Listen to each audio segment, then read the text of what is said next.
Thank you for joining us today. We're so excited to have you. I am Lauren Magee, the Customer Success Account Manager here at GreatVines, where my main focus is to ensure customer success, satisfaction, and growth year after year. So excited to be talking with you today. We as a team here at GreatVines are very excited to be hosting our latest Sales Execution Forum webinar series discussing actionable insights for data-informed sales specifically related to the beverage alcohol community.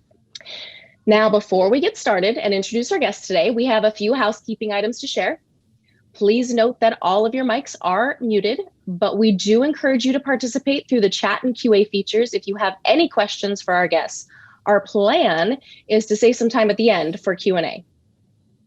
We will be recording this webinar, and we will be sending you a link to the recording later this week should multitasking keep you from fully digesting all that we have to say today. And if you didn't already know, this is the first webinar in a series of webinars that we're going to be hosting.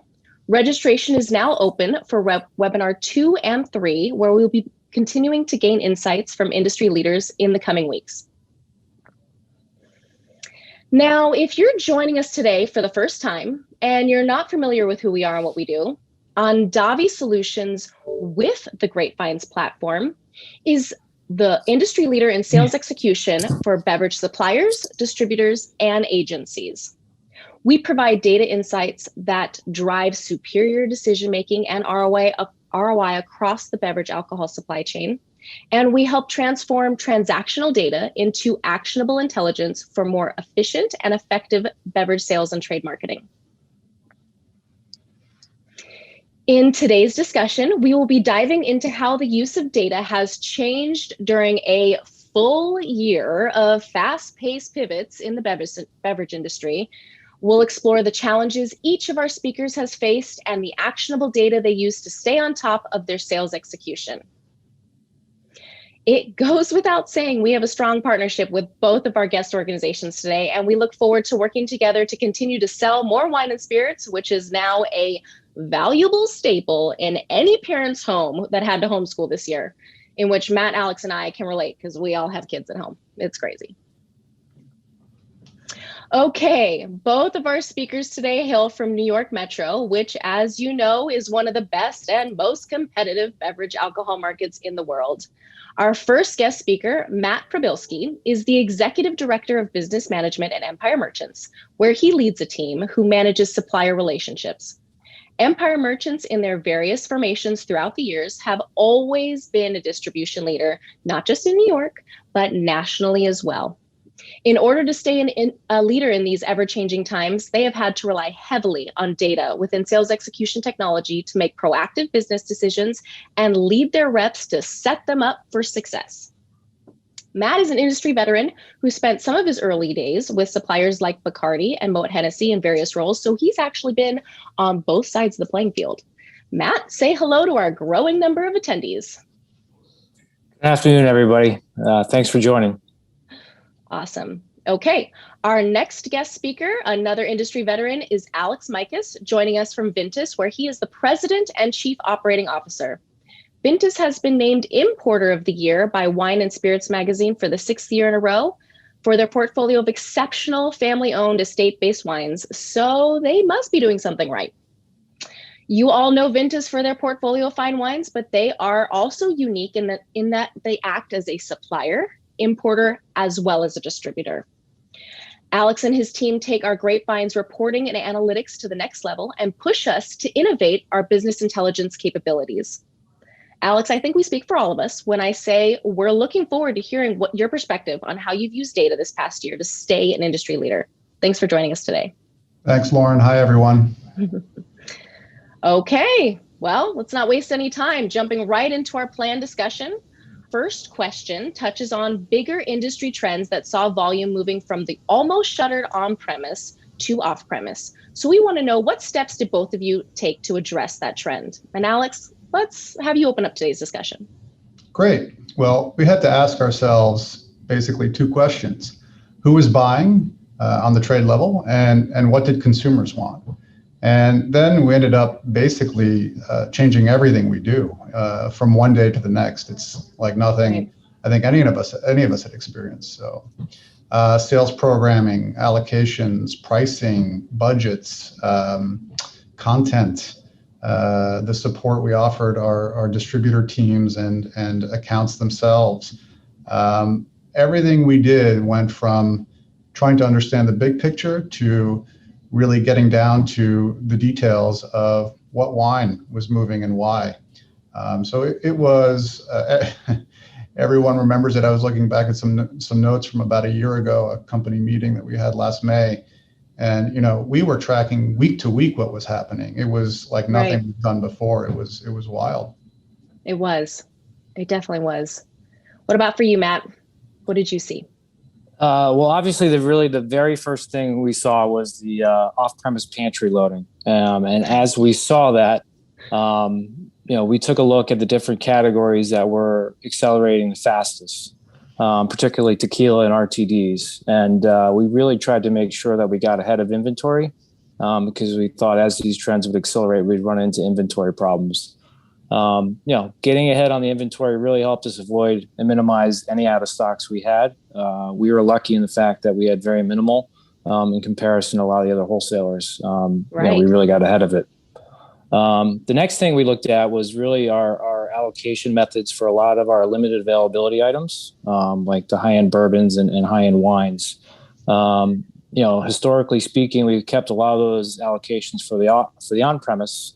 As the shifts went strictly to off-premise, we released a lot more allocations in coordination with our suppliers to make sure that we were on track and on strategy, but really made sure that we tried to get more wines available to the retailers in the off-premise. The last thing we really tried to do was as regulations change and on-premise accounts were allowed to take cocktails to go, we really wanted to make sure that all our on-premise accounts that were active were able to be aware of all the products we had available that were available for at-home consumption, like our RTDs and canned beverages. Yeah, that whole industry or that subset of that category has exploded over this last couple of years. So, I mean, we're really seeing that as well, We've really seen phenomenal growth in the can sector, especially in the spirit sector, for sure. Yeah. Okay, moving on to question number 2. Specifically in regard to the on-premise channel, how has the impact of pre- and post-pandemic account activation impacted data needs? Matt, you're on a roll. Let's just continue with you.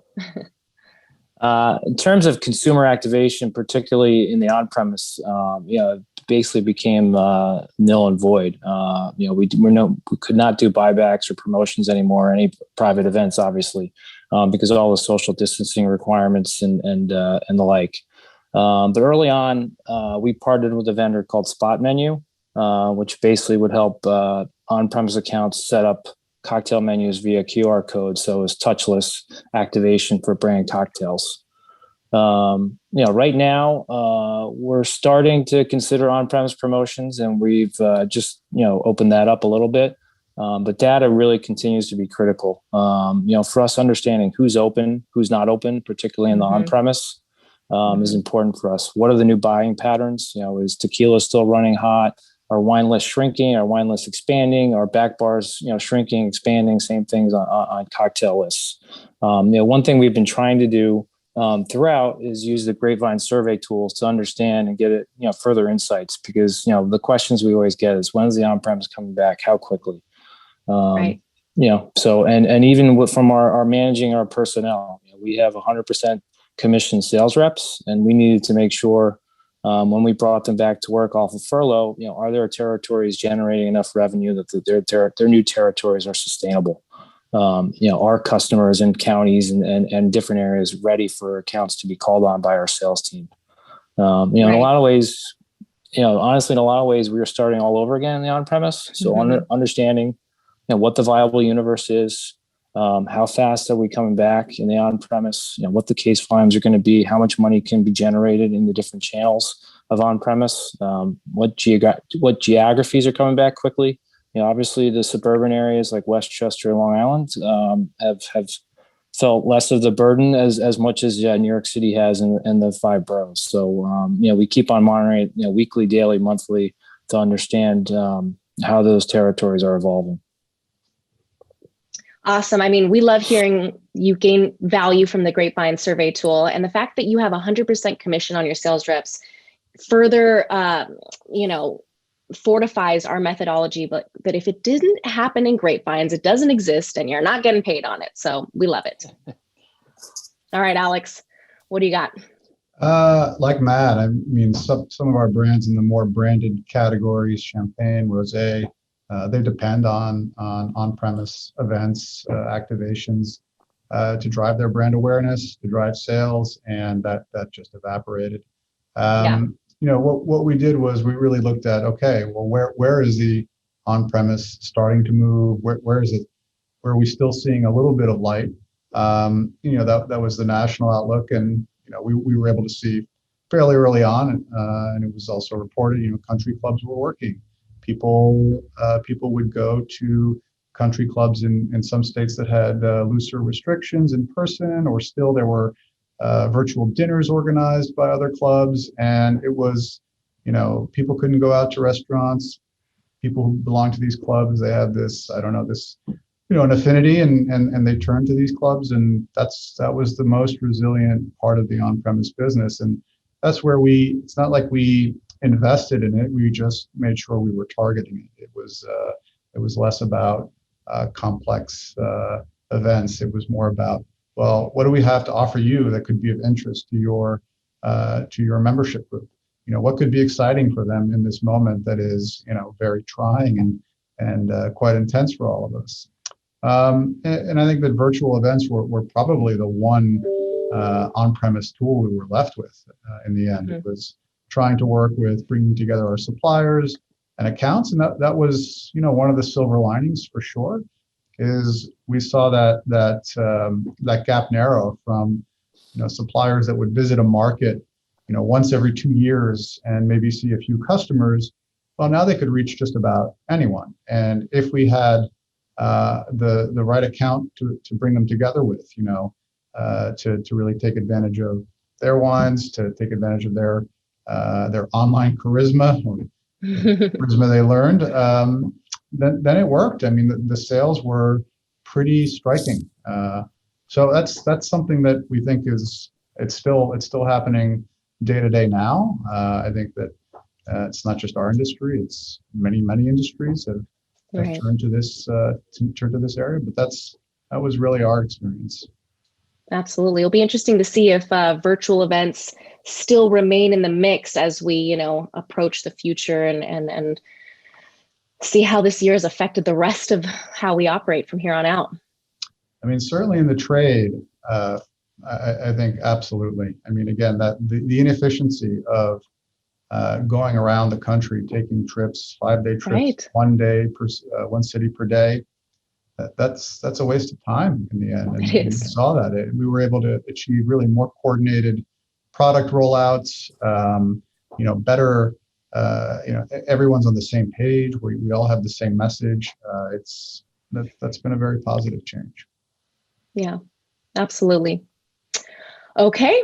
Well, moving on to our next question, which happens to be my personal favorite as an avid Instacart user and mom. It's completely changed the way I order groceries from here on out. We'll see. But number 3, how has e-commerce and direct ordering by consumers from off-premise accounts via tools like Drizzly or Instacart changed your initiatives and the way you use data? Matt, I know you work with a couple of these vendors. What are your thoughts? Sure. I mean, first off, from the very beginning of when the pandemic hit, the number of accounts using e-commerce platforms has basically doubled. We have customers who are using their own white label websites, or also participating in marketplaces such as Drizzly or Minibar. The first thing we tried to do as a wholesaler was really understand the ins and outs of the e-commerce options for our retailers, whether it be working in a marketplace like Drizzly or Minibar, or helping a retailer develop their own independent website via a third party like City Hive or Beverage Media, Wine Fetch, or Bottle Caps, or all these other different e-commerce vendors.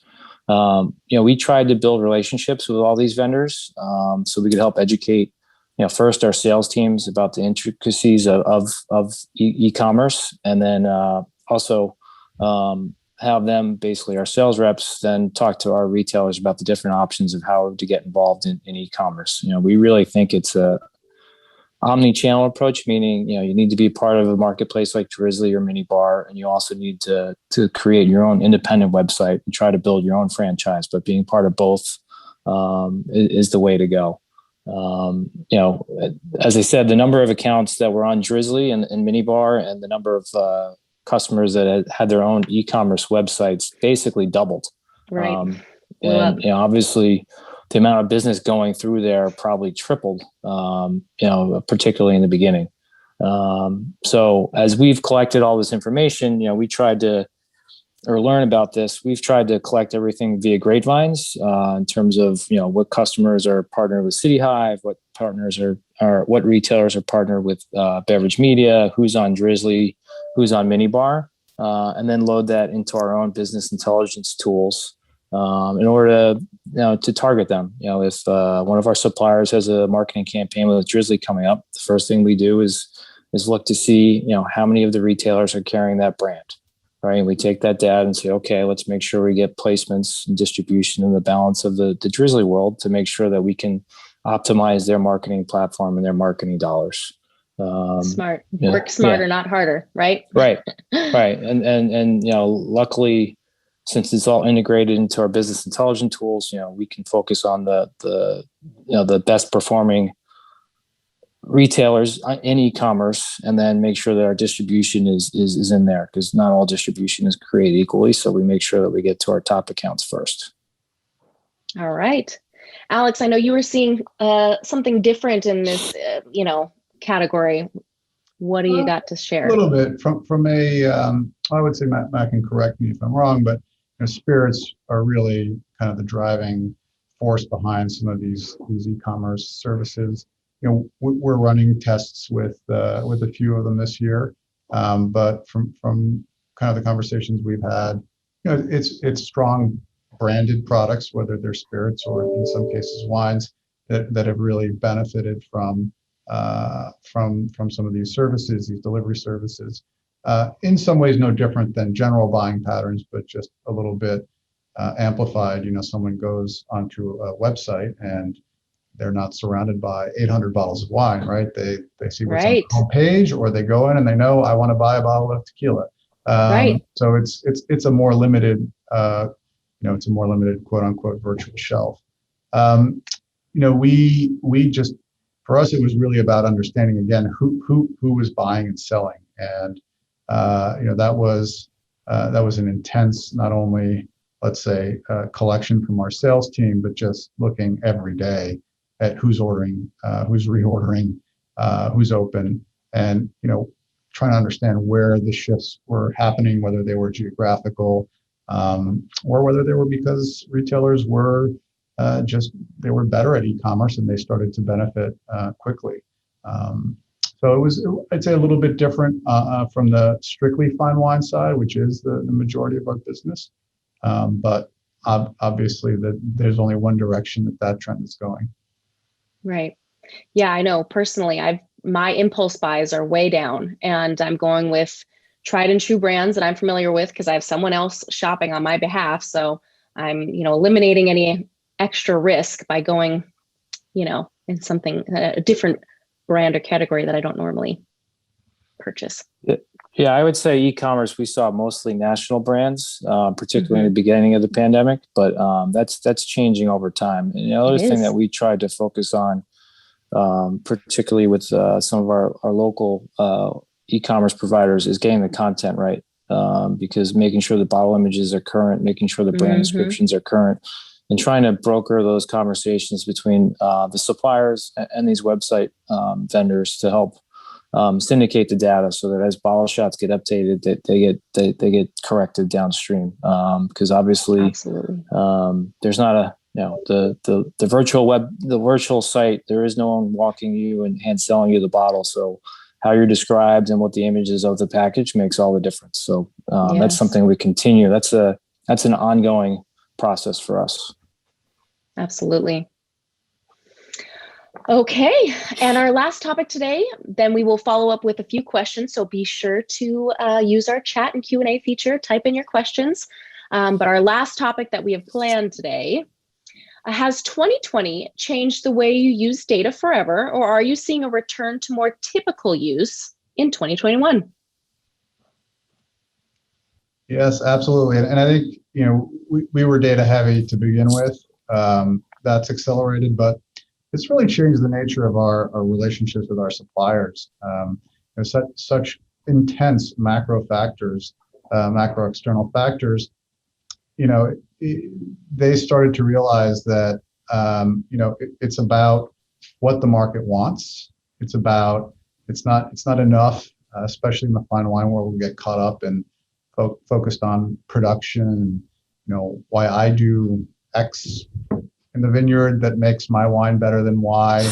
Those are so important to the substance of anything that gets offered to the market. But in the end, your product also has to be able to sell on a website with 3 other wines next to it. And what does that take? It takes the right communication strategy, the right packaging, it takes being in the right category. It was I think a little bit of a reality check for some producers to see, really it was an A/B test. Okay, you look across our portfolio, why did some things just work and some didn't? There are lots of reasons, lots of factors, but I think that it's caused, I think, our industry to become far more aware of just the fact that we are a little bit different in that we have thousands, tens of thousands of options that we make available to consumers. But we have to be really careful and really present a compelling offer. There are no sort of maybes in the fine wine industry. It can't be that this is pretty good. You really have to hit on all points. Absolutely. Matt, what do you got? Sure.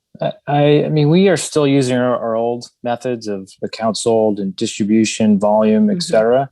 But we're absolutely layering in more data too. We think AI is going to be the future, and how can we help direct our reps to more opportunities via artificial intelligence, trying to pull in some more consumer takeaway, since a lot of it now is done on e-com. So we have more access to data than we had historically. We're trying to do a lot more with data. We look at things that we hadn't historically much closer. Things like hotel occupancy, because New York City is so tourist and business convention and business driven, that we need to understand, okay, our office is coming back to work, our hotel's busy, what is the occupancy rate now versus it was a few months ago? What is tourism? All these different things we looked at directionally every quarter. Now we're looking at almost monthly, just to understand how quickly the on-premise world, particularly in New York City, is going to come back. So we're trying to pull as much data in as we can to try to understand how quickly things will come back. Right. I know in California, things are opening up. I was in Palm Springs this weekend and it is booming. So people are hungry to get back to a little bit of old life, but you're right.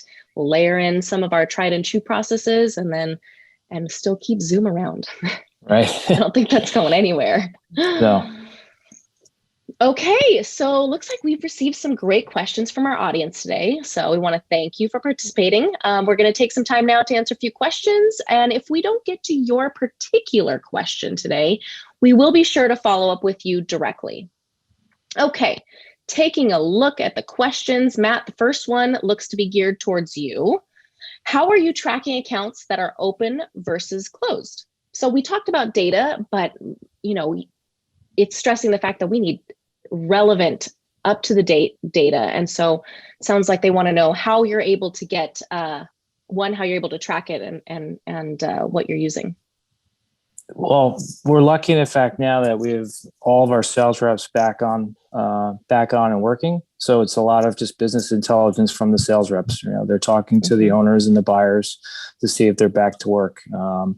The great thing is in March and April, we saw about 700 customers come back and buy something from us. And we think we've got about 75% to 70% of the on-premise universe back in either doing on-premise dining or takeout. So it's a positive sign. That was obviously much lower several months ago, and just the number of customers buying from us. So we're looking at a few different ways. Obviously, we're taking the intel we hear from our field sales reps and our field sales managers. Then also looking at our diver tool, which are business intelligence tool, to see if they bought something from us. Obviously, they're open if they're buying something from us. Right. Right. So that's a few different ways. Right. And you're using CRM to track activities in the field and rolling it all up in one. Yeah, we are using GreatVines survey tools as well to understand who's permanently open, who's permanently closed. Are they coming back as something different? And we're also following the periodicals. Obviously, sometimes the hotels, some of the hotels that are closed, it's a big deal, and we're obviously following them as well. Yeah. It's sad to see the permanent closures for sure. Okay. Scanning this one looks like a great one. Can both of you talk more about the virtual sessions related to product rollout? Will you see having your own virtual platform, and how would you see reps compensated or measured if not visiting customers? And then there's another question. Do you see this as a new form for a sales rep day in the life? Lot rolled into one, that one. Anybody who wants to jump in, feel free. Sure. I mean, for product rollouts, we don't try and go wide, we try and go deeper. So we don't try and hit 1,000 accounts across the country with a product rollout. We try and look at who are the appropriate targets to have. Frankly, we're doing smaller sessions. Having 500 people on a Zoom meeting, I think that there's something that's lost there. So what we try and organize are smaller, 15 to 20 person sessions with just top buyers that are great candidates for the specific wine we're rolling out. That means it's a lot of work because you don't just do one session, and getting those products out. We're in this brand new office that we built out from scratch, and we don't have enough room to handle all the shipping we're doing now. It's just something that we never would have imagined 24 months ago when we were building out the plants. But it's part of what we do. It's part of getting everything looking right in the hands of the consumer.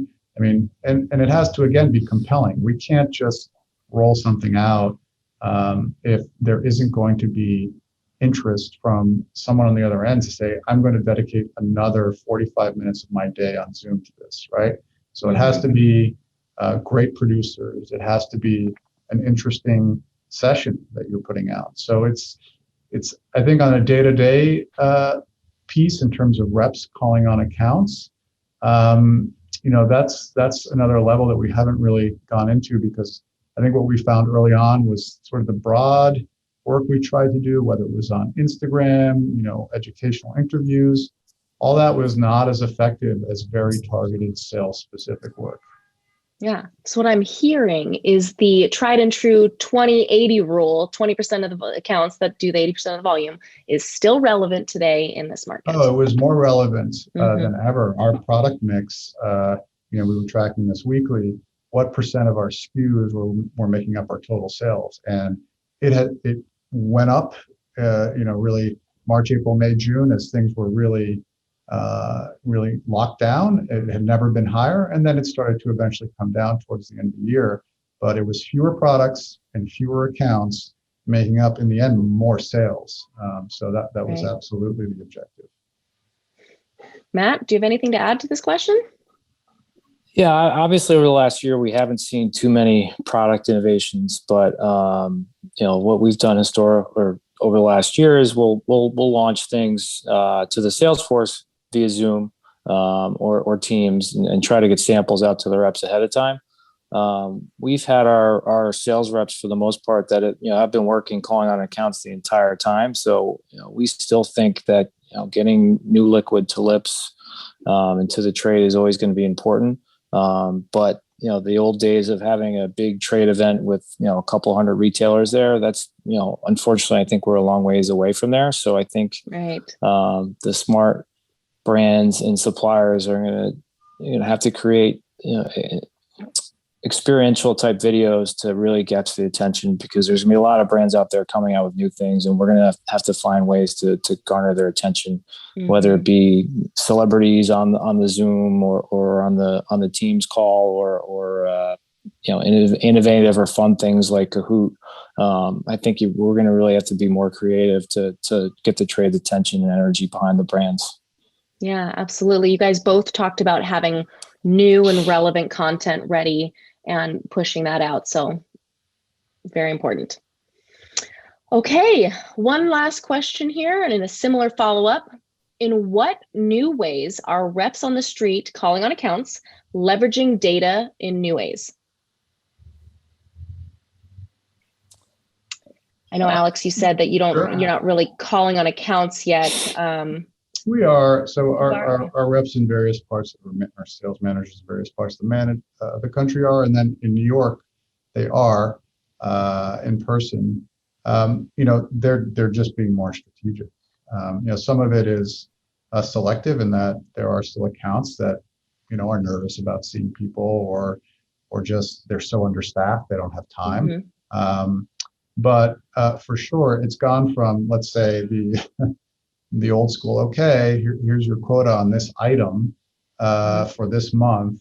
You've got to go figure out which accounts in your universe are most appropriate to, well, I have to find something that I know is going to work, because the distributor rep needs to get commission to keep their job. The account needs to find something so that they can sell successfully and stay open. So it's gone from, again, I would say it's a little bit of it's democratizing in a way, in that it's less about pressure and push. On the other hand, the most successful products are ones that are the strong brands, and that have, as I said earlier, everything lined up to make a compelling offer to the final consumer. So our reps are spending more time looking at historical account sales. They're spending more time speaking with their distributors and seeing what else from their books is selling, and trying to make better use of their time every day.